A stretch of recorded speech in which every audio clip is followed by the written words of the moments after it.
Morning everyone. Welcome to the learning nest. मैं नेहा आपका स्वागत करती हूँ अपने चैनल पर।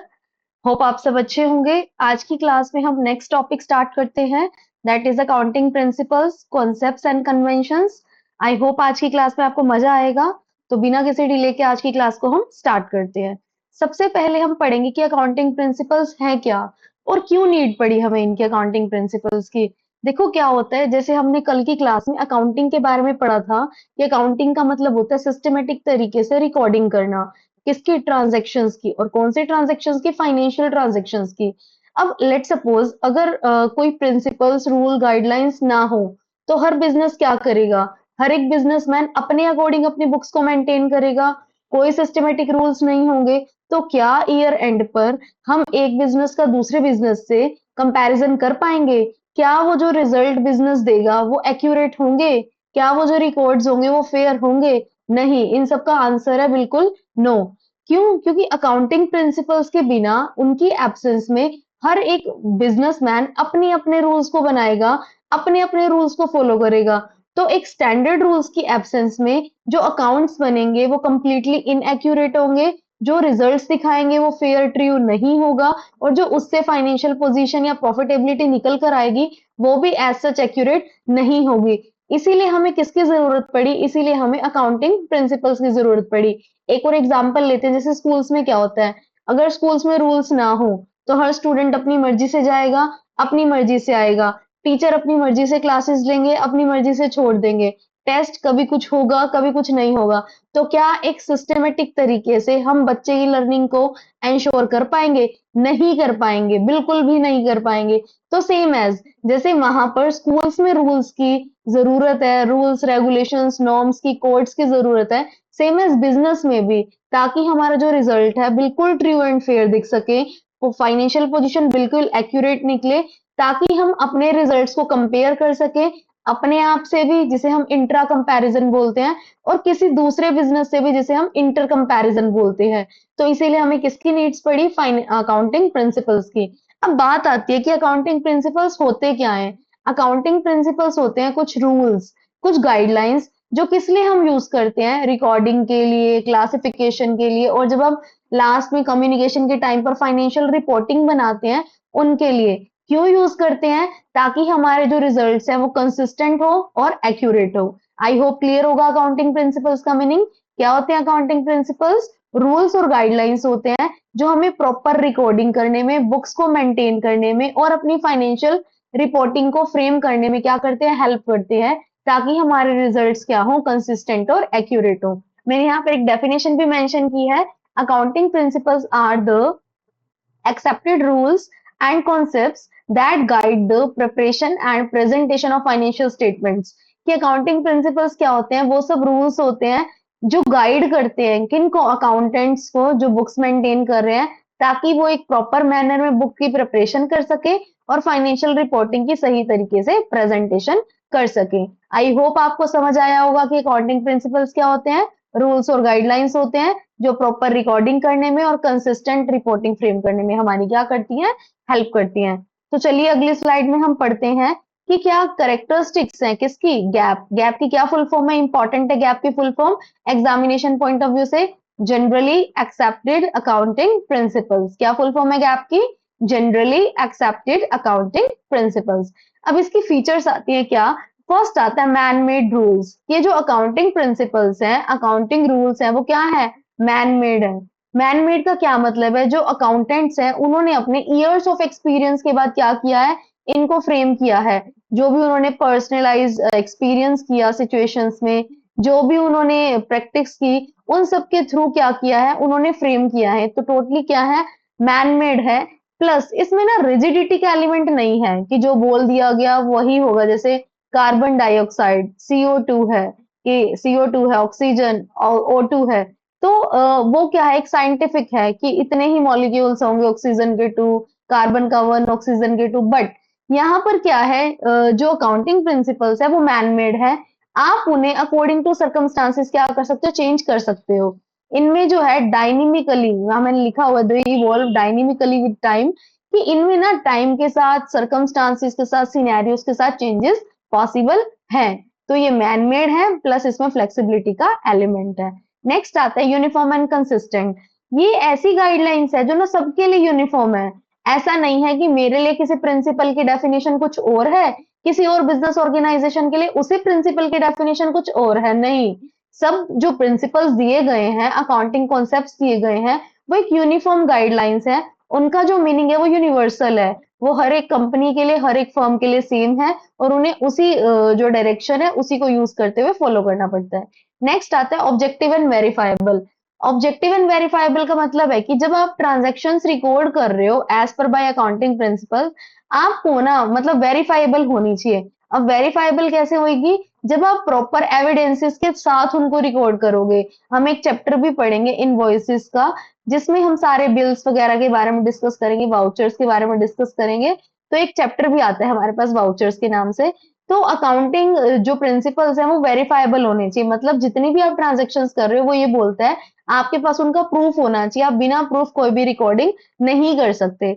दूसरा है ऑब्जेक्टिव। अब ऑब्जेक्टिव कैसे है? ऑब्जेक्टिव का मतलब है कि पर्सनल बायसनेस नहीं होनी चाहिए यहाँ पर, कि हर इंसान अपनी मर्जी से कुछ भी किए जा रहे हैं। नहीं, ऐसा नहीं होना चाहिए। जो रूल्स दिए गए हैं आपने उन्हीं को फॉलो करना है, और आपने उन्हीं रूल्स को फॉलो करते हुए उसी डायरेक्शन में क्या करना है, अपने ऑब्जेक्टिव्स को अचीव करना है। आई होप क्लियर होगी नेचर। पहला है, ये रूल्स मैन मेड होते हैं, अकाउंटेंट्स ने अपने ईयर्स ऑफ एक्सपीरियंस के बाद बनाए हैं। ये क्या होते हैं? डायनेमिक होते हैं, रिजिड नहीं होते, फ्लेक्सिबल होते हैं, आप इनमें चेंजेस कर सकते हो। यूनिफॉर्म और कंसिस्टेंट होते हैं, हर ऑर्गेनाइजेशन के लिए रूल्स की डेफिनेशन सेम होती है। वेरीफाइबल होते हैं, मतलब आप जब रिकॉर्डिंग करते हो आपके पास एविडेंसेस होने चाहिए रिकॉर्डिंग के लिए, प्लस बायसनेस फ्री होनी चाहिए। नेक्स्ट आता है हमारे पास, जब अब जितने भी हम अकाउंटिंग प्रिंसिपल्स हैं उन सब के बारे में वन बाय वन करके डिस्कस करेंगे, जिसमें से फर्स्ट इंपॉर्टेंट अकाउंटिंग प्रिंसिपल या कॉन्सेप्ट आता है बिजनेस एंटिटी कॉन्सेप्ट। अब बिजनेस एंटिटी कॉन्सेप्ट क्या बोलता है? बिजनेस एंटिटी ये कॉन्सेप्ट ये बोलता है कि दो पर्सन है, ये है business, let suppose ABC limited, और ये है कोई पर्सन मिस्टर राम। तो बिजनेस एंटिटी कॉन्सेप्ट बोलता है mister Ram and ABC limited दोनों अलग अलग एंटिटीज हैं, दोनों अलग अलग चीजें हैं।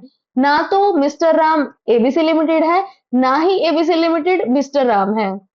वो कहता है ऑल दो ये जो बिजनेस का let suppose owner mister Ram था, बट स्टिल जब आप अकाउंटिंग करते हो ना, आप अकाउंटिंग के टर्म्स में बिजनेस को और ओनर को दोनों को अलग अलग कंसीडर करते हो। आप लीगल टर्म्स में तो दोनों को सेम मान सकते हो, लॉ के टर्म्स में आप दोनों को सेम मान सकते हो, बट यहाँ पर हम लीगल टर्म्स की तो बात कर ही नहीं रहे। हम किसकी बात कर रहे हैं? अकाउंटिंग की बात कर रहे हैं। अकाउंटिंग के टर्म्स में mister Ram and ABC limited दोनों क्या है? सेपरेट एंटिटीज है। बिजनेस एंटिटी कॉन्सेप्ट ये बोलता है owner and business both are separate entities, दोनों बिल्कुल अलग है। लेट सपोज मिस्टर राम ने एबीसी लिमिटेड में कुछ पैसे इन्वेस्ट किए, तो वो जो है उसकी क्या मानी जाएगी? लाइबिलिटी मानी जाएगी बिजनेस की। बिजनेस फ्यूचर में क्या करेगा? मिस्टर राम को पे आउट करेगा जो उसने पैसे दिए थे। In return interest on capital देगा उसको, time to time interest on capital देगा। लेट सपोज, अब वैसे तो लीगल टर्म्स में मिस्टर राम का ही बिजनेस है। लेट सपोज मिस्टर राम ने अपने बेटे की स्कूल फी भरने के लिए बिजनेस से 10,000 रुपए निकाले। अब ये एक्सपेंडिचर बिजनेस का है या मिस्टर राम का? ये एक्सपेंडिचर सोलली बिल्कुल प्योरली मिस्टर राम का पर्सनल एक्सपेंडिचर है। तो अगर मिस्टर राम ने अपने पर्सनल एक्सपेंडिचर के लिए बिजनेस से पैसे निकाले, इसके लिए हम एक टर्म यूज करते हैं ड्रॉइंग्स। ड्रॉइंग्स का क्या मतलब होता है? Amount withdrawn from a business for personal expenditure, कि आपने बिजनेस से जो पैसा निकाला वो अपने एक्सपेंसेस के लिए निकाला। तो इस केस में जो मिस्टर राम है उसको क्या पे करनी पड़ेगी? इंटरेस्ट ऑन ड्रॉइंग्स पे करनी पड़ेगी। तो हमारे पास जो पेपर में क्वेश्चन बनता है वो क्वेश्चन यही बनता है कि owner and business are considered separate entity according to which principle या विच कॉन्सेप्ट। आपके पास ऑप्शन में चार ऑप्शंस मिलेंगे आपको, डिफरेंट डिफरेंट कॉन्सेप्ट्स में ऑप्शन गिवन होंगे। आपको ध्यान रखना है as per by business entity concept owner और बिजनेस दोनों अलग चीजें हैं। और इसके साथ ही एक और क्वेश्चन बनता है कि according to which concept interest on capital is charge, according to which accounting principle interest on drawing is charge. तो आपको याद रखना है interest on drawing, interest on capital कौन से प्रिंसिपल या कौन से कॉन्सेप्ट के अकॉर्डिंग चार्ज की जाती है? बिजनेस एंटिटी कॉन्सेप्ट के अकॉर्डिंग ही चार्ज की जाती है। क्यों? क्योंकि उसी के अकॉर्डिंग माना जाता है कि बिजनेस और ओनर अलग अलग हैं। अगर ओनर कुछ पैसा बिजनेस को देता है तो बिजनेस के लिए वो लाइबिलिटी है, बिजनेस इन रिटर्न उसको टाइमली इंटरेस्ट ऑन कैपिटल देगा। बट अगर ओनर कुछ पैसा बिजनेस से अपने पर्सनल एक्सपेंडिचर के लिए निकालता है तो उस केस में वो उसकी ड्राइंग्स माना जाएगा और उसके ऊपर पेनल्टी लगेगी, किस फॉर्म में? इंटरेस्ट ऑन ड्राइंग्स की फॉर्म में। आई होप आपको क्लियर हुआ होगा यहाँ पर मैंने जो भी समझाया। आपको ये तीनों चारों क्वेश्चन जो मैंने अभी बोले हैं ध्यान रखने हैं, एग्जामिनेशन पॉइंट ऑफ व्यू से बहुत इंपॉर्टेंट है। चलते हैं बिना किसी डिले के नेक्स्ट स्लाइड पर। नेक्स्ट कॉन्सेप्ट हमारा आता है मनी मेजरमेंट कॉन्सेप्ट। अब मनी मेजरमेंट कॉन्सेप्ट नाम से ही क्लियर है, मनी मेजरमेंट, पैसे की फॉर्म में मेजर करना। तो मनी मेजरमेंट कॉन्सेप्ट क्या बोलता है कि हम ना जब बुक्स की रिकॉर्डिंग करते हैं सिर्फ उन ट्रांजैक्शंस को एंटरटेन करते हैं, बुक्स में रिकॉर्ड करते हैं जिनको हम मनी की फॉर्म में मेजर कर सकते हैं। मैंने कल जब आपको फर्स्ट चैप्टर पढ़ाया था बताया भी था, जब हम आइडेंटिफाई करते हैं हम सिर्फ फाइनेंशियल ट्रांजैक्शंस को ही अलग करते हैं और जो नॉन फाइनेंशियल है उनको इग्नोर कर देते हैं। क्यों? क्योंकि हम उनको बुक्स में प्लेस नहीं देते हैं। नो डाउट वो पॉजिटिवली और नेगेटिवली इम्पैक्ट डालती हैं बिजनेस पर, बट हम उस इम्पैक्ट को मेजर कर सकते हैं बट उस चीज को मेजर नहीं कर सकते। जैसे कल मैंने ऑनेस्टी ऑफ एम्प्लॉय का एग्जांपल दिया था। लेट्स सपोज कोई एम्प्लॉय जो है ऑनेस्ट है, अगर ऑनेस्ट है तो हमारे बिजनेस में कैश एम्बेजलमेंट बिल्कुल भी नहीं होगा, पैसों का घोटाला गड़बड़ कभी भी नहीं होगा, तो हमारे फेवर में है ये बात। बट हम इस चीज को कि वो ऑनेस्ट है उसके इस ट्रेट को, क्योंकि ये क्वालिटेटिव एस्पेक्ट है, आप इसको क्वांटिटी फॉर्म में मेजर नहीं कर सकते। तो same as with business sorry money measurement concept वो भी यही बोलता है, हमें सिर्फ उन ट्रांजैक्शंस को, उन इवेंट्स को ही रिकॉर्ड करना है अपने बुक्स में जिनको आप मनी की फॉर्म में मेजर कर सकते हो, purely in the form of money only. और वही इंपॉर्टेंट है, जिनको आप मनी की फॉर्म में मेजर नहीं कर सकते वो प्योरली आपकी बिजनेस के लिए क्या है, बुक्स के लिए, मेनली बुक्स के लिए क्या है, अनइम्पॉर्टेंट है, क्योंकि आप उनको रिकॉर्ड नहीं कर सकते, आप उनको पैसे की फॉर्म में मेजर नहीं कर सकते। तो ये जो कॉन्सेप्ट है वो बताता है कि हम जितनी भी रिकॉर्डिंग करेंगे, क्लासिफिकेशन, समराइजेशन, जितना भी कुछ करेंगे वो सिर्फ उन्हीं इवेंट्स का करेंगे जिनको हम मनी की फॉर्म में मेजर कर सकते हैं। जैसे उसने एक एग्जांपल दिया, a business purchases machinery for rupees 10 lakhs। अब बिजनेस ने 10 लाख रुपए की मशीनरी खरीदी।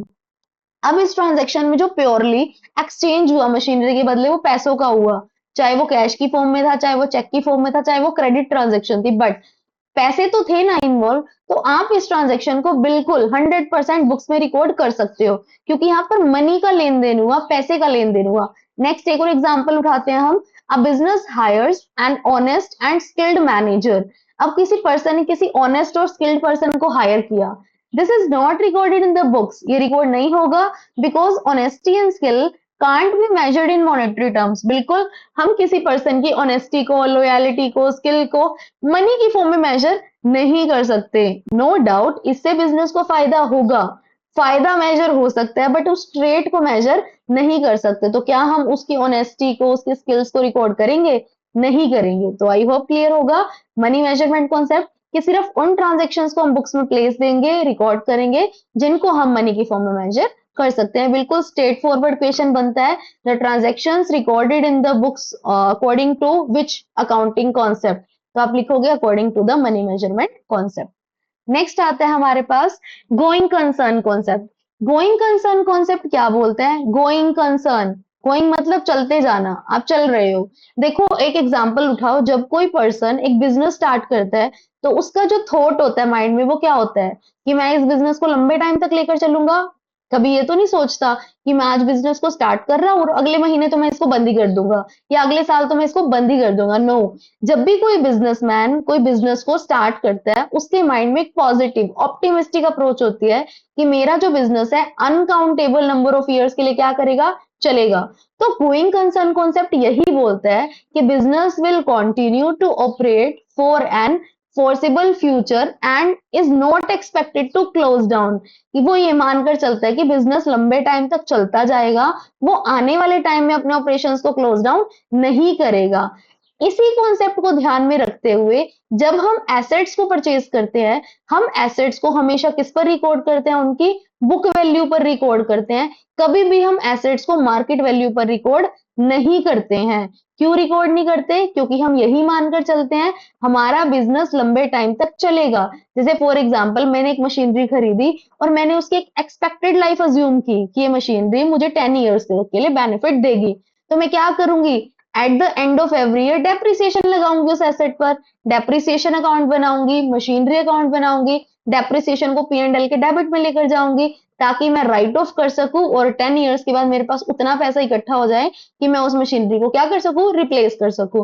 तो इसी हमारे पास जो पेपर में क्वेश्चन बनता है वो ये बनता है, according to which concept assets are recorded at their book value not at their market value. Very important topic, straightforward question है, according to which accounting principle या according to which accounting concepts assets are recorded at their book value not at their market value. तो जिस बच्चे को ये की statement याद होगी वो बिल्कुल एकदम से आंसर को पकड़ लेगा कि ये कौन से अकाउंटिंग कॉन्सेप्ट की लाइन है? गोइंग कंसर्न कॉन्सेप्ट, कि हम अपनी बिजनेस में लंबे टाइम तक की अजम्पशन मानकर चलते हैं, हम इमीडिएट सेल नहीं करेंगे किसी भी चीज को, तो इसीलिए एसेट्स को हम बुक वैल्यू पर रिकॉर्ड करते हैं, उनकी इमीडिएट मार्केट वैल्यू पर रिकॉर्ड नहीं करते हैं। एक एग्जांपल भी दिया मैंने यहाँ पर, a business purchases a machine for 5 lakhs with N expected useful life of 10 years। अब जब उसने मशीनरी बाय की 5 lakhs की, उसने लाइफ जो मशीनरी की एक्सपेक्टेड लाइफ थी वो अज्यूम की कि 10 years तक के लिए तो मुझे बेनिफिट देगी ही देगी। Since the business is expected to continue operating, the machine is not treated as an expenditure। क्योंकि उसने माना ना कि जो बिजनेस तो लाइफ लॉन्ग मतलब लंबे टाइम के लिए चलेगा, तो इसीलिए वो जो मशीनरी है उसको एक्सपेंस ना मानकर क्या मानेगा? एसेट मानेगा, और at the end of every year उस पर क्या चार्ज करेगा? डेप्रिसिएशन चार्ज करेगा। तो कौन से अकाउंटिंग प्रिंसिपल या कॉन्सेप्ट के अकॉर्डिंग? बुक वैल्यू और मार्केट वैल्यू का कॉन्सेप्ट है। गोइंग कंसर्न के अकॉर्डिंग कौन से अकाउंटिंग कॉन्सेप्ट के अकॉर्डिंग? एसेट्स को एक्सपेंडिचर ना मानकर एसेट माना जाता है और डेप्रिसिएशन चार्ज किया जाता है। ये भी क्वेश्चन बनता है, तो उसका आंसर भी क्या है? Going concern concept. I hope clear होगा। मैं साथ के साथ आपको जो प्रीवियस ईयर में क्वेश्चंस पूछे गए हैं वो भी डिस्कस कर रही हूँ ताकि आपकी प्रिपरेशन और रिवीजन साथ के साथ हो। नेक्स्ट आते हैं हमारे पास accounting period concept. Accounting period concept क्या है? देखो, अकाउंटिंग पीरियड कॉन्सेप्ट है कि जैसे फॉर एग्जांपल किसी ने कोई बिजनेस स्टार्ट किया, बिजनेस चले ही जा रहा है, चले ही जा रहा है, चले ही जाना है, वही वाले सॉन्ग वाली बात आ गई कि बिजनेस चले ही जा रहा है। अब वो जब चलता जा रहा है तो आपको कोई तो पॉइंट चाहिए ना जिस पॉइंट पर, ताकि आप एक एस्टिमेशन ले सको, एक करेक्ट एस्टिमेशन ले सको कि क्या आप प्रॉफिटेबल सिचुएशन में हो या फिर लॉस सिचुएशन में हो। तो इसी चीज को ध्यान में रखते हुए कौन से प्रिंसिपल का, कौन से कॉन्सेप्ट का डेरिवेशन हुआ?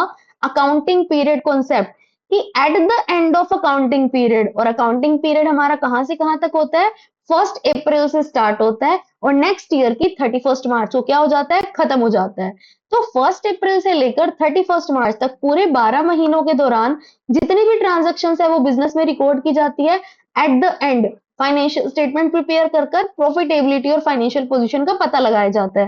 तो अकाउंटिंग पीरियड कॉन्सेप्ट की भी अपनी इंपॉर्टेंस है कि आपको एक पीरियड के दौरान, पीरियड के बाद पता होना चाहिए कि आप प्रॉफिटेबल हो, आप लॉस में हो, आपके पास एसेट्स कितनी है, आपके पास लायबिलिटी कितनी है। इसीलिए कौन से कॉन्सेप्ट का डेरिवेशन हुआ? अकाउंटिंग पीरियड कॉन्सेप्ट का डेरिवेशन हुआ। क्लियर है?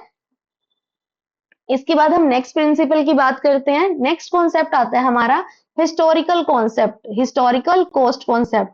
हिस्टोरिकल कॉस्ट कॉन्सेप्ट भी क्या बोलता है? जैसे गोइंग कंसर्न कॉन्सेप्ट में था वैसे ही यहाँ पर भी है। हिस्टोरिकल कॉस्ट कॉन्सेप्ट भी ये बोलता है कि जब हम एसेट्स को बाय करते हैं ना, हमने जब बाय किया, बाय करने के बाद लेट सपोज मैंने मशीनरी खरीदी 1 लाख की, तो मैं बुक्स में जो 1 लाख है उसे रिकॉर्डिंग करूंगी, और नेक्स्ट ईयर मैंने उस पर डेप्रिसिएशन भी लगाया होगा। लेट सपोज हमने 10% डेप्रिसिएशन लगाया, तो 1 लाख का 10%, 10,000 माइनस करने के बाद एट प्रेजेंट मशीनरी रही 90 की, और एक साल के बाद लेट सपोज मार्केट में उस मशीनरी के प्राइसेस बढ़ गए, जो 10 लाख की आपने खरीदी थी वो मार्केट में 13 लाख की हो गई, तो क्या आप बुक्स में 13 लाख को रिकॉर्ड करोगे? नो, आप अपनी बुक्स में वो वाली वैल्यू रिकॉर्ड करोगे जो आपकी डेप्रिसिएशन को माइनस कर कर आई है। तो हिस्टोरिकल कॉन्सेप्ट क्या बोलता है? हिस्टोरिकल कॉस्ट कॉन्सेप्ट ये बोलता है कि एसेट्स को हम बुक्स में किस पर रिकॉर्ड करते हैं? ओरिजिनल कॉस्ट ऑफ एक्विजिशन, जिस साल आपने जिस प्राइस पर खरीदा था उस प्राइस पर इंक्लूड करते हैं हम उसको। नो डाउट हम एवरी ईयर के बाद जो डेप्रिसिएशन माइनस होगा वो तो माइनस करेंगे ही करेंगे, बट वो हमेशा बुक वैल्यू में से माइनस होगा, ना कि मार्केट वैल्यू को। तो इसी को ही थोड़ा सा कॉन्ट्राडिक्ट करते हुए इन्फ्लेशन अकाउंटिंग का कॉन्सेप्ट आया है कि जैसे जैसे मार्केट में प्राइसेस चेंज हो रहे हैं, एसेट्स की वैल्यू भी बढ़ रही है, एसेट्स के प्राइसेस भी क्या हो रहे हैं, महंगे हो रहे हैं। तो हमें क्या करना चाहिए, प्राइस लेवल चेंजेस को बुक्स में कंसीडर करना चाहिए। और जबकि हम क्या करते हैं, हिस्टोरिकल जो हमने पुराने टाइम में खरीदी है, हम उसी 10 साल 8 साल 5 साल पुरानी एसेट्स पर ही डेप्रिसिएशन माइनस कर कर चलते जा रहे हैं। तो इसी का कॉन्ट्राडिक्ट वर्जन है आपकी प्राइस लेवल चेंजेस अकाउंटिंग। पढ़ेंगे हम आगे किसी दिन कि इन्फ्लेशन अकाउंटिंग क्या होती है, तब मैं इसी कॉन्सेप्ट से उसको इंटरलिंक कर कर दोनों के प्रोज और कॉन्स डिस्कस करूंगी।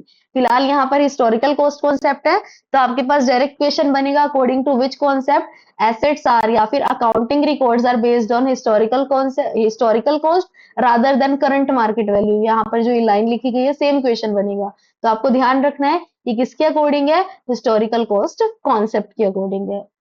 नेक्स्ट चलते हैं हम dual aspect concept. Dual dual मतलब दो तरफ, जो दोहरा मतलब जो जिसके दो एस्पेक्ट है।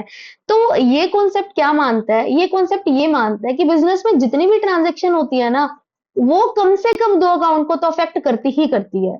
उसके हमेशा क्या होते हैं, दो एस्पेक्ट होते हैं। डुअल एस्पेक्ट कॉन्सेप्ट, जैसे एक सिक्के के दो पहलू हैं, एक तरफ हेड है और एक तरफ टेल्स है, सेम एज जितनी भी बिजनेस ट्रांजेक्शन है उनके क्या है, दो एस्पेक्ट हैं, वो कम से कम दो अकाउंट को तो अफेक्ट करेंगी ही करेंगी। लेट्स टेक एन एग्जांपल, मैंने फर्नीचर परचेज किया 50,000 का, it can be cash purchasing, it can be credit purchasing. अगर लेट सपोज मैंने कैश में ही परचेज किया तो क्या ट्रांजेक्शन हुई, मैंने 50,000 रुपए का फर्नीचर खरीदा, मेरे पास आया क्या, फर्नीचर, मेरे पास से गया क्या, पैसे। तो क्या हुआ, दो अकाउंट अफेक्ट हुए, कैश या बैंक बैलेंस अफेक्ट हुआ और assets account furniture account affect हुआ। तो इसे ही हम क्या बोलते हैं, डुअल एस्पेक्ट कॉन्सेप्ट, कि जितने भी बिजनेस की ट्रांजेक्शन्स है वो एट लिस्ट टू एस्पेक्ट को तो कवर अप करती ही करती हैं, और कम से कम दो अकाउंट उससे क्या होते हैं, इम्पैक्ट होते हैं। समहाउ कई बार तीन अकाउंट्स भी इम्पैक्ट होते हैं। जब हम अकाउंटिंग इक्वेशन का चैप्टर करेंगे मैं वहां करवाऊंगी आपको कि कब दो अकाउंट्स पर अफेक्ट पड़ रहा है और कब प्रॉफिट एंड लॉस को साथ लेकर तीन अकाउंट पर अफेक्ट पड़ रहा है, ये हम अकाउंटिंग इक्वेशन में पढ़ेंगे। अब ये जो डुअल एस्पेक्ट कॉन्सेप्ट है उसी पर हमारी अकाउंटिंग का एक इंपॉर्टेंट टॉपिक बेस करता है। उस टॉपिक का नाम क्या है, अकाउंटिंग इक्वेशन। हमारा जो अकाउंटिंग इक्वेशन है वो कौन से एस्पेक्ट पर या कौन से प्रिंसिपल पर बेस्ड है, वो डुअल एस्पेक्ट कॉन्सेप्ट पर बेस्ड है। अकॉर्डिंग टू दैट कॉन्सेप्ट ही हमने यहाँ पर जो इक्वेशन फॉर्म की, assets equal to capital plus liabilities, ये जो इक्वेशन है ये डुअल एस्पेक्ट कॉन्सेप्ट के अकॉर्डिंग ही है कि जब कोई ट्रांजैक्शन होगी वो दो तरफ अफेक्ट करेगी, एक तरफ एसेट अकाउंट को अफेक्ट करेगी और एक तरफ लाइबिलिटी अकाउंट को अफेक्ट करेगी। लाइबिलिटी में वो कैपिटल को भी इंपैक्ट कर सकती है, वो एक्सटर्नल लाइबिलिटी को भी इंपैक्ट कर सकती है। जैसे यहाँ पर एक एग्जांपल लिया गया, Riya starts a business by investing 2 lakhs in cash. अब रिया ने कोई बिजनेस स्टार्ट किया, क्या किया उसने, बिजनेस स्टार्ट। मैंने अभी अभी बिजनेस एंटिटी कॉन्सेप्ट करवाया था। अगर कोई बिजनेस पैसा देता है, सॉरी कोई पर्सन किसी बिजनेस को पैसा देता है, तो उसको हम क्या टर्म का नाम देते हैं, कैपिटल टर्म का नाम देते हैं। तो एक तरफ तो 2 लाख रुपए की कैपिटल आ गई बिजनेस में और एक तरफ से 2 लाख रुपए के कैश आ गया बिजनेस में। तो एसेट साइड में 2 लाख रुपए का क्या बढ़ गया, कैश बढ़ गया।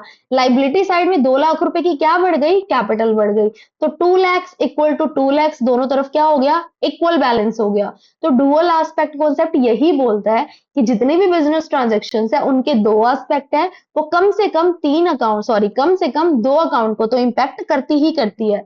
तो आपके पास जो पेपर में क्वेश्चन बनता है, पेपर में क्वेश्चन सीधा बनता है, accounting equation is based on which accounting principal. तो आपको पता होना चाहिए जो अकाउंटिंग इक्वेशन है वो किस पर बेस्ड है, डुअल एस्पेक्ट कॉन्सेप्ट पर बेस्ड है। या फिर कई बार वो लिख देता है assets equal to capital plus liability is according to the which accounting principle. ये एसेट्स हमेशा इक्वल होती हैं कैपिटल प्लस लाइबिलिटी के, ये कौन से अकाउंटिंग प्रिंसिपल ने बात बोली है, तो ये किसने बोला है, डुअल एस्पेक्ट कॉन्सेप्ट ने ये बात की है। आई होप समझ आया होगा ये कॉन्सेप्ट। नेक्स्ट चलते हैं हम रेवेन्यू रिकॉग्निशन कॉन्सेप्ट। अब रेवेन्यू रिकॉग्निशन कॉन्सेप्ट क्या है, हम आगे ना नेक्स्ट क्लास में पढ़ेंगे कि हमारे जो अकाउंटिंग है उसके दो बेसिस होते हैं, एक होता है कैश बेसिस, एक होता है accrual basis. Almost all businesses जो फॉलो करते हैं वो एक्यूरल बेसिस को फॉलो करते हैं, तो समहाउ एक्यूरल बेसिस की ही यहाँ पर बात की गई है। रेवेन्यू रिकॉग्निशन कॉन्सेप्ट क्या बोलता है, रेवेन्यू रिकॉग्निशन कॉन्सेप्ट ये बोलता है कि रेवेन्यू को ना आप तब रिकॉग्नाइज करोगे जब वो अर्न हुआ है, चाहे कैश मिला हो या ना मिला हो, ये मैटर नहीं करता। जैसे फॉर एग्जाम्पल, एक एग्जाम्पल लेते हैं, हमने गुड्स सेल करी मिस्टर राम को 50,000 की। मिस्टर राम ने हमें प्रॉमिस किया कि after 2 months he will pay the entire amount. अब मैंने लेट सपोज उसको गुड सेल की 15 को, उसने मुझे बोला he will pay the whole amount on 15 अब मैं बिजनेस में रिकॉर्डिंग कब करूंगी, मैं बिजनेस में रिकॉर्डिंग 15 को ही करूंगी। क्या करूंगी recording, mister Ram to sales, कि मैंने मिस्टर राम को 50,000 रुपए की सेल कर दी। और जब 15 आएगा तो मैं क्या रिकॉर्डिंग कर दूंगी, cash account debit to mister Ram, कि आपके पास कैश आ गया, कहां से, मिस्टर राम से, जिसको आपने उधार में सामान बेचा था। तो रेवेन्यू रिकॉग्निशन कॉन्सेप्ट यही बोलता है कि आप कैश कब रिसीव होगा या नहीं रिसीव होगा, डजेंट मैटर, जब आपने कोई ट्रांजैक्शन कर दी है। यहाँ पर मैंने लिखा भी है, it state that revenue is recognized या फिर recorded when it is earned, जब आपने कमा लिया है, not necessarily when cash is received. ये मैटर नहीं करता कि पैसे आपके पास आए हैं या नहीं, बट एक कमिटमेंट तो हो गया ना, एक इनवॉइस जनरेट हुआ, एक ट्रांजैक्शन तो हुई ना बिजनेस में, तो उस ट्रांजैक्शन को उसी डेट पर आप क्या कर दोगे, रिकॉर्ड कर दोगे। तो रेवेन्यू रिकॉग्निशन कॉन्सेप्ट इंपॉर्टेंट है। इसके अकॉर्डिंग रेवेन्यू को हम तभी एंटर कर देते हैं जब ये अर्न किया जाता है, और ऐसा मैटर नहीं करता कि कैश रिसीव हुआ है या नहीं रिसीव हुआ। जैसे यहाँ पर एक एग्जाम्पल भी लिया हुआ है, जैसे अभी मैंने बताया भी था कि जो कॉन्सेप्ट है किस पर बेस करता है, एक्यूरल बेसिस ऑफ अकाउंटिंग पर बेस करता है, कि इनकम को हम साथ के साथ रिकॉर्ड कर देते हैं। मैटर नहीं करता कि आपकी जो पैसे हैं वो रिसीव हुए या नहीं हुए, मैटर ये करता है कि आपने ट्रांजेक्शन कब किया। जैसे मैंने सेल्स की उसको 50,000 रुपए की, गुड्स तो चली गई ना, ट्रांजेक्शन तो हो गई, पैसे नहीं मिले बस मुझे, पर आप क्रेडिट में ट्रांजेक्शन को दिखाओगे उसको। क्लियर है। तो यहाँ पर एक एग्जांपल लेते हैं, business sales goods worth 50,000 on credit on 25th March. The customer pays the amount on 10th April. तो according to revenue recognition concept, हम रेवेन्यू को कब रिकॉर्ड कर देंगे, हम रेवेन्यू को मार्च में ही रिकॉर्डिंग दिखा देंगे। बेशक कैश हमें 10th अप्रैल को मिलेगा, बट हम अपने रेवेन्यू को रिकॉर्ड क्रेडिट फॉर्म में दिखा देंगे कब, 25th March को। इंपॉर्टेंट कॉन्सेप्ट है, ध्यान रखोगे आप इस कॉन्सेप्ट को। नेक्स्ट आते हैं हमारे पास मैचिंग कॉन्सेप्ट। मैचिंग कॉन्सेप्ट क्या बोलता है, मैचिंग कॉन्सेप्ट ये बोलता है जब कोई पर्टिकुलर रेवेन्यू जनरेट हो रहा है ना, उस रेवेन्यू को कमाने के लिए, अर्न करने के लिए जो खर्चे किए गए, आप उनको साथ की साथ ही क्या कर दो, रिलेट करो, साथ के साथ रिकॉग्नाइज करके एडजस्ट करो। ऐसा नहीं है आप रेवेन्यू तो इस साल में जनरेट कर रहे हो, एक्सपेंसेस पिछले साल से राइट ऑफ कर रहे हो, ये नहीं है। मैचिंग कॉन्सेप्ट यही बोलता है जो एक्सपेंडिचर जिस रेवेन्यू से रिलेटेड है उसको साथ के साथ एडजस्ट करके सेट ऑफ करो। जैसे फॉर एग्जांपल मैंने एक मशीनरी परचेज की 50,000 की, उस मशीनरी को परचेज करने के बाद सिर्फ मशीनरी को मैंने सेल किया 80,000 में, और उस मशीनरी को मंगवाने के लिए मैंने 5,000 rupees like installation high carriage वगैरह मैंने पे किया। तो मैं जो एक्सपेंडिचर है वो 50 नहीं मानूंगी, मैं कितना मानूंगी, 55 मानूंगी। तो मैं 80 में से किसको माइनस करूंगी, 50 को माइनस नहीं करूंगी, मैं 55 को माइनस करूंगी। क्यों, क्योंकि वो पूरा का पूरा एक्सपेंडिचर किससे रिलेटेड था, मशीन से रिलेटेड था। तो मैचिंग कॉन्सेप्ट यही बोलता है आपको जो एक्सपेंस है जो एक पर्टिकुलर रेवेन्यू को अर्न करने के लिए किया, उस एक्सपेंडिचर को उसी रेवेन्यू से ही सेट ऑफ करना है आपको। जैसे यहाँ पर इसने बोला भी है, a business sales goods worth 1 lakh during the year and the cost of those goods is 70 according to the matching concept. Revenue कितना हुआ, 1 लाख का हुआ, बट उन्हीं गुड्स की कॉस्ट कितनी थी, 70 थी। तो मैचिंग कॉन्सेप्ट के अकॉर्डिंग आपका प्रॉफिट 1 लाख नहीं है, आपका प्रॉफिट कितना है, 1 lakh minus 70, 30। I hope clear होगा। मैचिंग कॉन्सेप्ट आपको डिफरेंस बताता है कि रेवेन्यू में और प्रॉफिट में क्या डिफरेंस है। रेवेन्यू मतलब आपने सेल करने से जो सारा पैसा कमाया, वो सारा का सारा नो डाउट पैसा आपके पास आया, बट वो पूरा प्रॉफिट नहीं है, उसमें से कॉस्ट ऑफ गुड्स सोल्ड भी तो माइनस होगी। जब cost of goods sold minus होगी, जो बैलेंस बचेगा that will be our profit. तो मैचिंग कॉन्सेप्ट आपको ट्रू एंड एक्यूरेट प्रॉफिट पर स्ट्रेस देता है, बिजनेस की करेक्ट प्रॉफिटेबिलिटी को डिटरमिन करने में हेल्प करता है। तो आज की क्लास में हम यहीं तक पढ़ेंगे। नेक्स्ट क्लास में हम अकाउंटिंग कन्वेंशंस के बारे में डिस्कस करेंगे और डिफरेंस पढ़ेंगे कि एक अकाउंटिंग कॉन्सेप्ट है जो हमने आज की क्लास में पढ़ा, कल की क्लास में हम अकाउंटिंग कन्वेंशंस पढ़ेंगे। कल मैं इन दोनों के बीच में डिफरेंसेस डिस्कस करूंगी कि अकाउंटिंग कॉन्सेप्ट और कन्वेंशन में एक्चुअल में डिफरेंस क्या है। प्लस इसके बाद हम इसी कॉन्सेप्ट पर और कन्वेंशन पर एमसीक्यूज प्रैक्टिस भी करेंगे, क्योंकि ये पेपर में बहुत इंपॉर्टेंट टॉपिक है। इससे एवरी एग्जाम में क्वेश्चंस रिपीट होते ही होते हैं। तो आई होप आपको आज की वीडियो पसंद आई होगी। प्लीज चैनल को सब्सक्राइब कीजिएगा, वीडियो को शेयर कीजिएगा और ज्यादा से ज्यादा लाइक कीजिएगा। Thank you so much.